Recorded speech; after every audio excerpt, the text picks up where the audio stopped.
नमस्कार, मी राहुल महाजन मधुर खानदेशमध्ये आपलं स्वागत आहे। येत्या 2 डिसेंबरला मतदान प्रक्रिया ही संपूर्ण राज्यात पार पडली आहे आणि त्या मतदान प्रक्रियेनंतर 3 तारखेला याचा निकाल लागणार होता, परंतु निवडणूक आयोगाने हा निकाल 21 डिसेंबरला ठेवलेला आहे आणि त्या अनुषंगाने या मतदान प्रक्रियेनंतर नागरिकांच्या मनामध्ये अनेक शंका कुशंका निर्माण झाल्या आहे।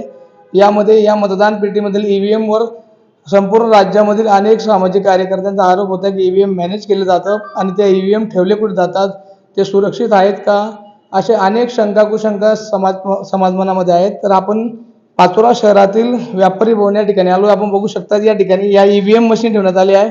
या ठिकाणी पोलिसांचा कडेकोट बंदोबस्त आहे, सील करण्यात आलेले आहे। एसआरपीएफचे जवान या ठिकाणी ठेवण्यात आलेले आहेत।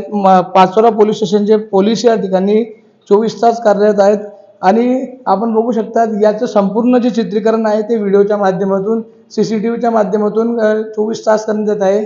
यामध्ये कोणीही या ईव्हीएम मशीनला हात लावणार नाहीये याची खबरदारी 100% घेण्यात आली आहे।